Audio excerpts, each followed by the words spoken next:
Excuse me, Miss Mitchelson. Would you mind explaining why you're taking the day off so suddenly? There's a lot of work I need you to do for me today. I've noticed you've been taking much more time off after coming back from maternity leave. I hope you're not planning to use the fact that you waited until you were 41 to have your first child as an excuse to slack off at work. The pregnancy must have been hard on your body considering your age, but you're the one who made the choice to get pregnant. That's neither my fault nor this company's. I understand that you must be happy after finally conceiving after being married for 15 years, but you still have your responsibility to this company. This is your job. I expect you to do it. Good morning, Mr. Sanders. I'm terribly sorry for calling in with such late notice. If you've got time to apologize, and you've got time to work. I explained the reason I took the day off to Nancy. She's the one who answered when I called in the morning. My daughter suddenly got a high fever. I was worried about whatever she may have spreading to the other kids at her daycare. So I decided to keep her home from school today. I was just about to take her to the doctor, and since I don't know how long I'll be waiting, I thought it best to take the whole day off. A fever? Oh, come on, that's probably just a cold. Why get so worried over just a stupid cold? Put the kid to sleep and turn on the TV for them or something. I need you here! Mr. Sanders, my daughter is only a year old, and fevers can be caused by a number of things. It could be something serious, and I don't want to take that risk with my child. Stop dodging the issue! You know full well this is our busiest time of the year, Mitchelson. Do you have any idea what kind of burden your absence is putting on the rest of the employees? I'm really sorry about causing trouble for everyone else, but it's my primary responsibility to look after my daughter's health and well-being as her mother. I can't leave her behind and go to work in these circumstances. Of course you can! I think any mother would feel the same way as I do. I'm taking today off, Mr. Sanders. I don't believe this. If that's your attitude toward work, you're fired! Mr. Sanders, you're the office manager. You don't have the authority to fire me. So what? I can just tell my superior about your continued insubordination and he'll fire you. There's nothing you do in your job that couldn't be handled by anyone else. I've said it before and I'll say it again. No one is irreplaceable, especially not you, Mitchelson. Oh, is that so? Then go ahead and fire me. What? I can't leave my child alone at a time like this. I'd be neglecting my responsibility as her parent. Ha! So you're choosing your child over your job. Have it your way. Enjoy unemployment. That should teach you not to cross me.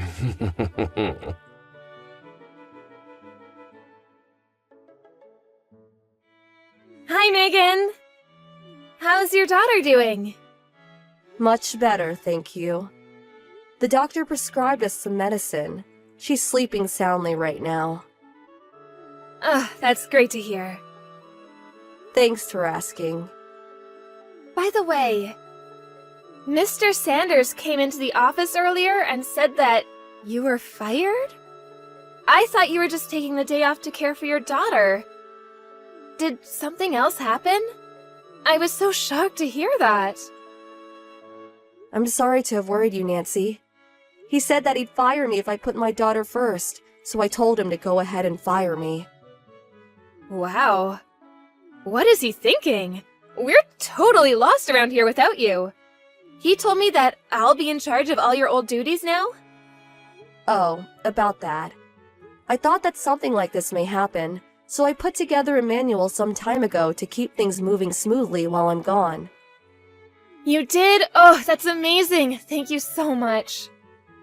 However, that was something I started doing under the previous manager. You remember Mr. Rogers? He retired about a year ago. When Mr. Sanders came in as a replacement, he told me that it was a waste of time and to stop working on it. That's ridiculous! A waste of time? What is wrong with him? Oh, don't worry. There was a pre-existing manual, titled Manual 5. So I kept working on my manual in secret and attached it to the end of the old one. It's in my personal folder in the shared cloud storage, so go ahead and copy it into yours. If possible, do it at a time when Sanders isn't around. It might get messy if he found out about it. Gotcha. Let me look for it. Oh, found it! Excellent! There are some technical things that are difficult even with the manual, so it might take some time to get used to everything. Hey, it's better than nothing. Thanks so much, Megan. Let me know if I can help you out in any way. Seriously, though, how can they fire you? Mr. Sanders must be out of his mind. I'm gonna go and give him a piece of my mind after lunch. Nancy, it's okay. Calm down. I don't want you to go getting yourself in any trouble. Don't worry about me. I'll be fine. For now, I think it's best if you keep your head down. But Megan... It's okay, Nancy. Do you think I would just let myself get fired without having a plan in mind? A plan? I know it may be hard to wait, but everything will become clear soon enough.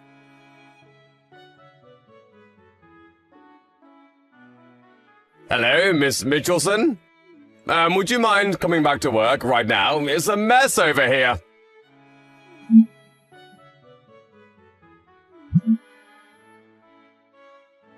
Miss Mitchelson! Good morning, Mr. Sanders. Oh, good, you're there. Now please come into work. I'm sorry. I was under the impression I wasn't working there anymore. Nothing official has happened yet. You're still an employee on the books. I'm afraid I'm not. I've already tendered my resignation to the main office. What's the main office? Aren't I your immediate superior? Why would you go over my head like that?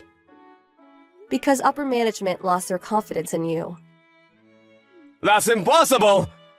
Didn't you hear that our office is merging with the branch in the neighboring city? You knew about that? You're being demoted, aren't you, Mr. Sanders? How did you know about that? I made a report to upper management about the way you treated me when I took the day off to take care of my daughter. They called me in to personally apologize, and they told me everything. They apologize for what? I didn't do anything wrong! In the middle of the corporate push to support employees with young children, you tried to force me to come into work rather than take care of my sick daughter. And when I refused to come in, you told me to, quote, put the kid to sleep and turn on the TV for them or something. That's quite an irresponsible thing to say, don't you think? And to top it all off, you told me I was fired when you had no authority to do so. But why would they shut down the whole office? If you don't understand why, that just goes to show your incompetence as a manager. What do you mean? Not to blow my own horn, but I was carrying quite a lot of weight on my back at that office. When I became pregnant and was about to give birth, I talked to the previous manager, Mr. Rogers, and decided to start making a manual for my job. Unfortunately, Mr. Rogers retired due to an illness. And when you took his place, you told me that the manual was, quote, a waste of time, and told me to stop working on it, even though I was just a few days away from completing it. I finished it in secret anyway. You kept working on that stupid thing? Even with the manual, though, my job is highly technical and difficult for an inexperienced person to pick up in a short amount of time. In short, you fired someone who was doing a job that no one else at the office was capable of doing. I did. And as a result, the company was unable to find someone who they could train to do that job. The office's performance declined precipitously to the point that even ordinary work could no longer be done. So, upper management swiftly took action and decided to merge our office with the one in the neighboring city, where they do have an employee capable of and experience in doing my job. Why don't you just come back to work then? That'd solve everything. I'm afraid I can't do that. Why not? While the circumstances are unfortunate, I had been planning to retire for some time now. You were? My husband is set to receive a substantial promotion at the company he works for. And as a result, we're moving to a location that's too far away for me to continue working there. I was just about to speak to you about this when you made the decision to fire me. Oh no. So, it looks as though the merger is inevitable at this point. I can't believe it. Why is this happening to me? Wait, the manual. You finished it, right? Where is it? Wouldn't you like to know? If I can get my hands on it, we might be able to avoid the merger. I'm sorry, but I've already handed it over to upper management. No! When I told them I gave it to Nancy, they said they would greatly appreciate me giving it to them to use at the new location. They were quite happy to receive it. No way! What about me? What am I going to do now? That's something you'll have to think about on your own. I climbed all the way up to office manager. I'll be going now. I was on my way up! I was going places! Do take care of yourself, Mr. Sanders. Farewell. I was the office manager!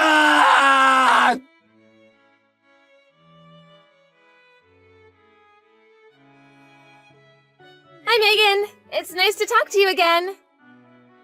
Hi, Nancy. How are things? Me, my husband, and my daughter are all doing great, thanks. How are things going at the new branch office, Nancy? It's great. I'm finally getting the hang of your job now. That manual was a really big help. Glad to hear it. Oh, by the way, about Sanders? What about him? He got fired. He did? Yeah, this new girl in the office he had his eyes on for a while announced that she was getting married, and Sanders went absolutely nuts. Wow. He broke a bunch of the office equipment on his way out, too. I heard he got hit with $20,000 in damages that he's got to pay off now. That man is something else, isn't he? I also found out recently that Sanders had been divorced twice. Kinda makes sense, doesn't it? Yeah, I believe that in a heartbeat. The guy is just plain nuts. Oh, hey, my boyfriend's here, so I gotta run. Good for you. You have a date today? Yeah, we're going to the zoo.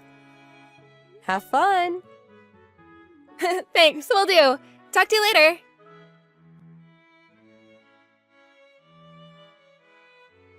I was wondering how a guy like him managed to become regional manager. But it turns out he had been taking credit for his subordinates' work. This all came to light during the merger. So Sanders was already hanging on to his job by a thread. Then when he had his outburst in the office, it was all that upper management could take and they got rid of him. He was put on leave without pay the next day, and the next time he was seen in the office, he was packing up his things. No one said anything to him, no goodbyes or miss yous. Such a sad way to go. He's now living on his own in a tiny apartment near the old office. But he seems to be unable to find a job paying as much as he was making before getting fired. So he's currently working multiple jobs and gradually chipping away at the $20,000 he owes the company.